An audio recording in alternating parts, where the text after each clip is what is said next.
Pode dizer seu nome e ocupação para o tribunal? Meu nome é Lee Strobel. Sou professor de pensamento cristão na Universidade Batista de Houston e autor de mais de 20 livros sobre o cristianismo, incluindo Em Defesa de Cristo. E pode me ajudar a provar a existência de Jesus Cristo? É claro, sem a menor sombra de dúvida. E como? Na verdade, o tribunal já afirmou isso quando fomos chamados para a sessão e a data foi dita. Nosso calendário é dividido entre antes e depois de Cristo, baseado no nascimento de Jesus, o que é uma grande façanha se ele nunca existiu. E além disso, o historiador Gary Habermas lista 39 fontes antigas para Jesus, de onde ele enumera mais de 100 fatos relatados sobre sua vida, ensinamentos, crucificação e ressurreição. De fato, a evidência histórica da execução de Jesus é tão forte que um dos mais famosos estudiosos do Novo Testamento no mundo, o alemão Gerd Ludemann, disse: a morte de Jesus como consequência da crucificação é indiscutível. Agora, existem poucos fatos da história antiga que um historiador crítico como Gerd Ludemann considera indiscutível. Um deles é a execução de Jesus Cristo. Me perdoe, mas o senhor é crente, não é? Um cristão que acredita na Bíblia. Culpado da acusação. E isso não tende a aumentar sua estimativa da probabilidade de que Jesus realmente existiu? Não, porque nós não precisamos aumentar. Podemos reconstruir os fatos básicos sobre Jesus a partir de fontes não cristãs, fora da Bíblia. E Gerd Ludemann é um ateu. Em outras palavras, podemos provar a existência de Jesus apenas usando fontes que não têm absolutamente nenhuma simpatia com o cristianismo. Como o historiador agnóstico Bart Ehrman diz, Jesus existiu, gostando ou não. Eu ponho da seguinte forma: negar a existência de Jesus não faz com que ele desapareça. Apenas confirma que nenhuma quantidade de provas vai te convencer. Poderia dizer seu nome e experiência para os autos? Meu nome é James Warner Wallace. Sou detetive aposentado de homicídios do Condado de Los Angeles. O senhor é autor do livro O Caso do Cristianismo? Sim, eu sou. Pode contar para o tribunal o subtítulo do livro, por favor? Um detetive de homicídios investiga as alegações dos evangelhos. Seria correto dizer que seus deveres como detetive de homicídios incluem investigar casos já encerrados? Sim, essa é a minha especialidade. A maioria deles não é resolvida com testes de DNA? Protesto. Conduzindo. O advogado está testemunhando de novo. Eu vou reformular.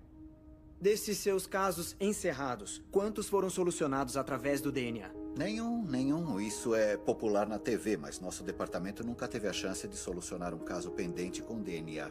E como esses casos são solucionados? Examinando alegações de testemunhas oculares, alegações que foram feitas muitos anos antes, mesmo que muitas vezes as testemunhas já tenham falecido. Perdoe minha ignorância, Sr. Wallace, mas como isso é possível? Nós temos algumas técnicas que usamos para testar a confiabilidade de uma testemunha, incluindo uma coisa chamada análise forense de declaração. Essa é uma disciplina com a qual examinamos as declarações de testemunhas oculares, procurando o que elas escolhem minimizar, o que elas escolhem enfatizar, o que elas omitem, como elas estendem ou encurtam o tempo. E quando examinamos esses relatos de testemunhas oculares, geralmente sabemos quem está mentindo, quem está dizendo a verdade e até quem é o culpado. E o senhor já aplicou essas técnicas fora da alçada ou do âmbito oficial?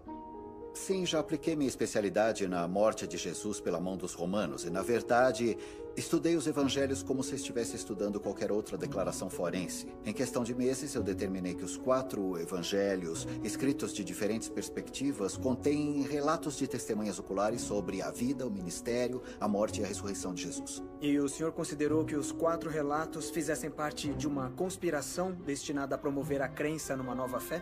É preciso considerar as conspirações ao avaliar relatos de testemunhas oculares. Mas conspirações bem-sucedidas normalmente envolvem um número pequeno de pessoas. É mais fácil 2 pessoas mentirem e conseguirem guardar segredo do que 20. E esse é o verdadeiro problema com as teorias de conspiração relacionadas aos apóstolos do século I. Era muita gente tentando sustentar essa conspiração durante um período muito longo de tempo. E, pior ainda, eles sofriam uma pressão sem precedentes, uma pressão inimaginável. Cada uma dessas pessoas foi torturada e morreu pelo que alegava ter visto. E nenhuma delas jamais retratou a história. Então a ideia de ser uma conspiração do século I é simplesmente irracional. Em vez disso, o que eu vejo nos evangelhos, que eu chamo de declaração involuntária de apoio da testemunha. O que é uma declaração involuntária de apoio da testemunha? Pode me emprestar sua Bíblia? Eu vou abrir no evangelho de Mateus para dar um exemplo. Eu vou começar com uma passagem que Jesus está em frente a Caifás numa audiência. Diz aqui: então cuspiram no rosto dele e o atingiram com socos. Outros lhe deram tapas e disseram: profetize para nós, Cristo, quem te bateu? Parece um pedido muito simples, já que as pessoas que tinham batido nele estavam ali na frente. Não faz sentido, sabe?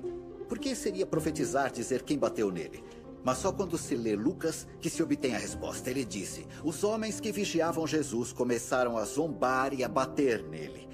Eles o vendaram e exigiram: profetize quem te bateu. Então agora sabemos por que foi um desafio. Porque Lucas nos conta que Mateus esqueceu que ele estava vendado durante os acontecimentos. E isso é muito comum, esse tipo de apoio involuntário da testemunha que dá detalhes sobre o que a primeira testemunha esqueceu. Depois de anos examinando esses evangelhos, usando o modelo que eu uso para determinar se uma testemunha é confiável, eu concluo que os 4 evangelhos neste livro contêm relatos confiáveis das próprias palavras de Jesus. E isso inclui as declarações citadas pela senhorita Wesley na sala de aula. Certamente. Obrigado, detetive. A testemunha é sua. Detetive Wallace, não vou tentar comparar o meu conhecimento bíblico com o seu. Mas não é verdade que esses relatos dos evangelhos variam muito no que dizem? Que existem inúmeras discrepâncias entre esses relatos? Absolutamente. Mas é exatamente o que devemos esperar.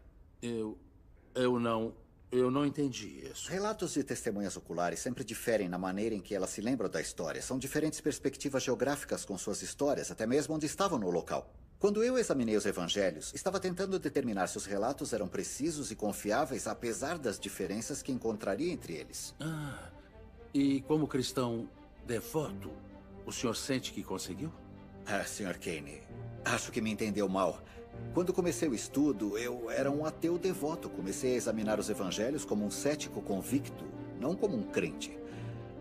Sabe, eu não fui criado num ambiente cristão, embora eu tenha uma consideração elevada pelo valor da evidência. Não sou cristão porque fui criado dessa forma ou porque esperava satisfazer alguma necessidade ou atingir algum objetivo. Eu sou cristão porque é uma verdade evidente.